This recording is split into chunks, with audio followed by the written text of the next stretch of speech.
Imagine an alternate college football universe where the playoff committee actually listened to the Big Ten, expanded the postseason to 24 teams, and gave the sport what it truly craves: chaos, rematches, and momentum-based survival.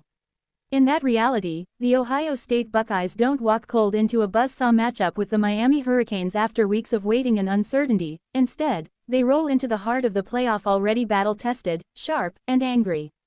Under the proposed 24-team college football playoff format, Ohio State still earns a first-round bye thanks to its Big Ten standing, but instead of sitting around for nearly a month, the Buckeyes host a second-round matchup in Columbus that serves as the perfect tune-up before the real war begins.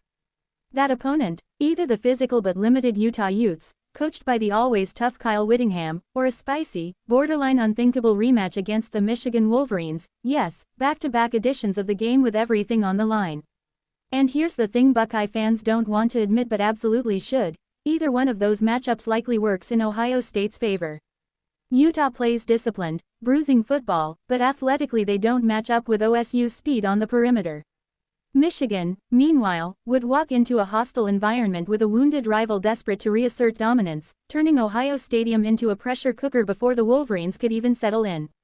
That kind of game does more than advance you in a bracket. It sharpens timing, restores offensive rhythm, and lets coaching staffs identify what's broken before facing elite competition.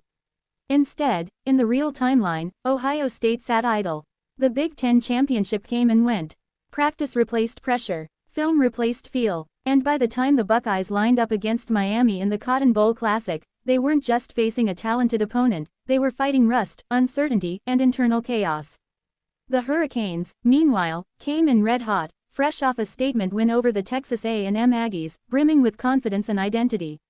That contrast mattered. Ohio State's offense looked disjointed, timing routes were off, play calling lacked flow, and what should have been a heavyweight showdown quickly tilted Miami's way. A 24-team playoff doesn't magically guarantee Ohio State a win, but it absolutely changes the conditions. Momentum matters in football, rhythm matters, and so does clarity, something the Buckeyes were sorely lacking down the stretch of the 2025 season. That lack of clarity didn't come out of nowhere either. Ohio State's year quietly unraveled through a series of brutal breaks that compounded at the worst possible time. The most damaging shockwave came when Brian Hartline, the architect of Ohio State's elite wide receiver pipeline, left unexpectedly to take over South Florida, throwing the offensive structure into disarray just weeks before the playoff. That move didn't just remove a coach, it removed trust, continuity, and a system players had grown comfortable executing. Suddenly, play calling responsibility leaned heavily onto Ryan Day, who found himself juggling leadership, strategy, and damage control all at once.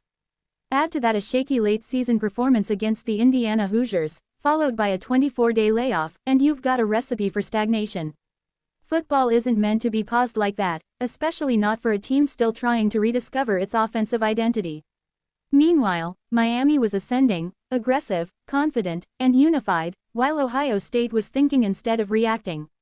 That's where the alternate reality becomes so frustrating to consider. In a 24-team playoff, Ohio State hosts Utah or Michigan at home, shakes off the rust, rediscovers tempo, and enters the quarterfinals with answers instead of questions. Miami still waits. The matchup still happens. But now the Buckeyes arrive sharper, angrier, and far more prepared to trade blows.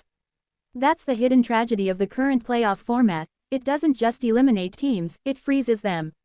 And in Ohio State's case, that freeze may have been the difference between a disappointing exit and a legitimate national title run. Fans can argue about play calls, leadership, or effort all day, but structure matters. Format matters. And if the college football playoff ever does expand, Ohio State's 2025 season will stand as the ultimate what if, a reminder that sometimes the biggest opponent isn't the team across from you, but the system that decides how you get there.